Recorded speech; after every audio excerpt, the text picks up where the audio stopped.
যেমনিভাবে ইহুদিরা তারা আল্লাহর সাথে শিরক করে, তারা বলে ওজাইর ইবনুল্লাহ, ওজাইর আলাইহিস সালাতু ওয়াস সালাম সে হলো আল্লাহর পুত্র, বলেন নাউজুবিল্লাহ। তারা দুই খোদায় বিশ্বাসী। এখানে আল্লাহর জাতের সাথে তারা আরেকজন অংশীদার করার মাধ্যমে শিরক করেছে। এরপরে নাসারা যারা আছে, খ্রিস্টান, তারা তিনজন খোদায় বিশ্বাসী। আমরা সবাই জানি আল্লাহ ছাড়া আরও দুইজনকে তারা খোদা মনে করে। একজন হলো হজরতে ঈসা আলাইহিস সালাতু ওয়াস সালাম, আরেকজন হলো তার মা মারিয়াম আলাইহিস সালাতু ওয়াস সালাম। এই দুইজনকেও আল্লাহর সাথে তারা অংশীদার সাব্যস্ত করে। তারা তৃতীয়বাদী বিশ্বাসী, তিন খোদায় বিশ্বাসী। তো এই খ্রিস্টান যারা বর্তমান, তারা আল্লাহর সাথে আরও দুইজনকে শিরক করে তৃতীয়বাদী বিশ্বাসী হয়ে মুশরিক এবং কাফেরে পরিণত হয়ে গিয়েছে, ঠিক কিনা বলেন?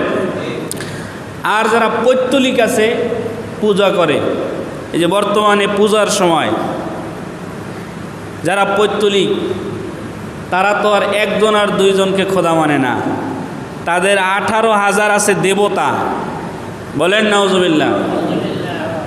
তাই তারা যত বেশি শিরক করে, এই যে শিরক, এই শিরকটা হলো আল্লাহর জাতের সাথে শিরক করা, যেটাকে বলা হয় আশ-শিরকু ফি জাত, আল্লাহর সত্তার সাথে কাউকে অংশীদার স্থাপন করা। এইগুলো প্রথম শিরক। দ্বিতীয়ত শিরক হলো আশ-শিরকু ফি সিফাত, আল্লাহর গুণাবলীর সাথে কাউকে অংশীদার সাব্যস্ত করা। আমরা জানি আগামী দিনের খবর, অর্থাৎ গায়েবের খবর একমাত্র যিনি জানেন তিনি কে? আলিমুল গাইব। এটা হলো আল্লাহ রাব্বুল আলামিনের সিফাত। আল্লাহ রাব্বুল আলামিনের অনেক সিফাত আছে, যেই সিফাত, যেই গুণ, যেই গুণাবলী অন্য কোনো মানুষের নাই। আল্লাহ রাব্বুল আলামিন হলেন আলিমুল গাইব। আগামীতে কি হবে সেটা আল্লাহ রাব্বুল আলামিন জানেন। অদৃশ্যে কোন জিনিস আছে কেউ জানে না, একমাত্র কে জানে? আল্লাহ রাব্বুল আলামিন জানে। তো এই যে সিফাত, এই যে গুণাবলী, আল্লাহর একটা গুণাবলী হলেন, তিনি হলেন রাজ্জাক, রিজিক দাতা। আল্লাহ রিজিক দিয়ে থাকেন। কাকে কি পরিমাণ রিজিক দিবেন সেটা একমাত্র আল্লাহই ভালো জানে। কার সম্পদ আগামীতে কী রকমের হবে একমাত্র আল্লাহই ভালো জানেন। নদীর এপার ভাঙে ওপার গড়ে, এই তো নদীর খেলা, সকালবেলার ধনী রে তুই ফকির সন্ধ্যাবেলা। মানুষটা সকালে ফকির, সন্ধ্যাবেলা আল্লাহ রাব্বুল আলামিন তাকে ধনী বানিয়ে দিতে পারেন। এই যে একটা সিফাত, এই যে গুণাবলী আলিমুল গায়ব, এই গুণাবলী একমাত্র আল্লাহর জন্য খাস, আল্লাহর জন্য নির্ধারিত। এটা যদি কেউ অন্য মানুষকে সাব্যস্ত করে যে না আমি যেই পীরের হায়াতে বায়াত, এই পীরে সব কিছু জানে, এইটা যদি কেউ বলে তাহলে সেই শিরকটা হবে আল্লাহর সিফাত, আল্লাহর গুণাবলীর সাথে শিরক। কথা কি বুঝতে পারছেন? এই গেল দ্বিতীয় প্রকার শিরক। 3 নম্বরে যে শিরক আছে সেটা হলো আশ-শিরকু ফিল আফআল, আল্লাহর কর্মের ভিতরে শিরক সাব্যস্ত করা। সন্তান দিতে পারে একমাত্র আল্লাহ রাব্বুল আলামিন। দুনিয়ার কোনো বিজ্ঞানী আজও পর্যন্ত কাউকে সন্তান দিতে পারছে? পারে নাই। আল্লাহর কাজ মানুষের কাজ এক নয়। আল্লাহ যা কাজের মাধ্যমে পারেন মানুষ সেটা কোনোদিনও পারে না। আল্লাহ রাব্বুল আলামিন খরা জমিনের ভিতরে আকাশ থেকে বৃষ্টি বর্ষণের মাধ্যমে সেই জমিনটাকে পানির মাধ্যমে আপনার সেচ দিতে পারেন, কিন্তু পৃথিবীর মানুষ সেটা সক্ষম নয়। আল্লাহ রাব্বুল আলামিন সামান্য একটা বীজের মাধ্যমে বিশাল আকৃতির একটা বিশাল গাছ তৈরি করতে পারেন, পৃথিবীর কোনো মানুষ সেটা করতে পারে? আল্লাহ রাব্বুল আলামিন তিনি চাইলে সেই সমুদ্রকে শুকিয়ে ফেলতে পারেন, পাহাড়কে সমুদ্রে পরিণত করতে পারেন, যেটা পৃথিবীর কোনো মানুষের দ্বারা সম্ভব নয়। সুতরাং আল্লাহর কাজগুলো হলো এমন, যেই কাজগুলো কোনো মাখলুক, কোনো বান্দা করতে সক্ষম নয়। তো আল্লাহর এমন কাজগুলো কোনো বান্দার ব্যাপারে যদি ধারণা করা হয় যে আমি যদি অমুক মাজারে যাই, যাওয়ার পরে সেই মাজারে যদি আমি গাছের সাথে একটা সুতা লাগাই, তাহলে এই কারণে আমার সন্তান ভূমিষ্ঠ হবে, আমার সন্তান হয় না, সন্তান হবে। তো এই ধারণা যদি কেউ রাখে, তাহলে সে আল্লাহর কাজের সাথে শিরক সাব্যস্ত করলো, বলেন নাউজুবিল্লাহ। কারণ সন্তান একজনই দিতে পারেন, তিনি কে? আল্লাহ। তো আল্লাহই একমাত্র সন্তান দিতে পারেন, এটা আল্লাহর কাজ, আল্লাহর সাথে খাস। সেই খাস কাজের ব্যাপারে দুনিয়ার কোনো মাখলুককে এর ক্ষমতা ধর মনে করা, এটাই হলো শিরক। কথা কি বুঝতে পারছেন?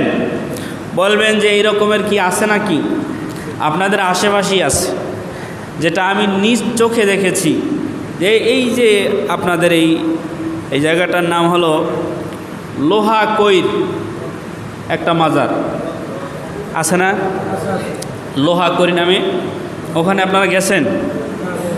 অনেকে যান নাই, আমি গিয়েছি। ওখানে দেখলাম একটা গাছ আছে, সেই গাছের সাথে মনে হয় যে শত শত এই লাল ফিতার সুতো বাঁধা।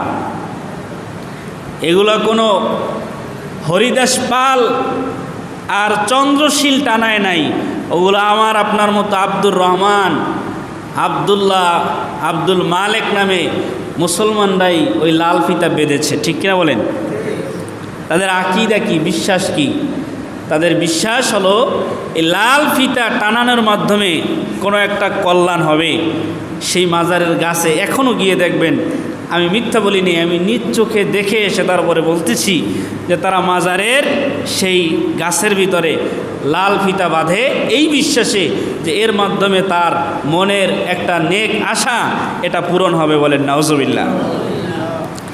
এই ধরনের শিরক, এটা হলো আপনার আশিরকু ফিল আফআল, কাজের ভিতরে শিরক। এই ছোট্ট একটা শিরক করার কারণে, ওই যে বলেছিলাম যে কোনো মানুষ অজু করার পরে যদি বায়ু ছাড়ে, তার অজু যেমনিভাবে থাকে না, ওই অজু দ্বারা যেমনিভাবে নামাজ হয় না, ঠিক এই তিন প্রকারের যে কোনো এক প্রকারের শিরক যদি কেউ করে, তার ঈমান থাকে না, সে আর মুমিন থাকে না, তাকে আর মুসলমান বলা যায় না। বলেন ঠিক কিনা? এজন্য ভাইরা আমার, শিরকের ব্যাপারে খুব সাবধান থাকতে হবে। কারণ আপনার আমার জীবনে যা কিছু অর্জন আছে, সবচেয়ে মূল্যবান, সবচেয়ে দামি, সবচেয়ে দরকারি যে জিনিস, সেটি হলো আমার ঈমান। সেই ঈমানের ভিতরে যদি খতরাত চলে আসে, সেই ঈমানের ভিতরে যদি এমন জিনিস ঢুকে পড়ে যার কারণে আমার ঈমানটাই নষ্ট হয়ে যায়, তাহলে সেই জিনিস থেকে আমাদেরকে বাঁচতে হবে কিনা? এজন্য আল্লাহ রাব্বুল আলামিন বলেছেন কোরআনুল কারীমের ভিতরে, ইন্নাল্লাহা লা ইয়াগফিরু আই ইউশরাকা বিহি ওয়া ইয়াগফিরু মা দুনা যালিকা লিমান ইয়াশা। আল্লাহ রাব্বুল আলামিন বলেছেন, আমি সব কিছু ক্ষমা করব, কিন্তু শিরকের যে গুনাহ আছে সেই গুনাহটা আমি ক্ষমা করব না। এর কারণ হলো শিরকটা হলো জুলুম। দুনিয়ার ভিতরে কোনো মানুষ যদি কোনো মানুষের উপরে জুলুম করে, অন্যায়ভাবে অত্যাচার করে, তাহলে আল্লাহ তো সেইটিই ক্ষমা করবে না। এক ভাই আর এক ভাইয়ের উপরে অন্যায়ভাবে যদি জুলুম করে, আল্লাহ সেই জুলুম ক্ষমা করবেন না, বরঞ্চ ওই জালেমের শাস্তি কিয়ামতের ময়দানে সবার, তার বিচারটা সবার শেষে হবে। বলবেন সবার শেষে কেন?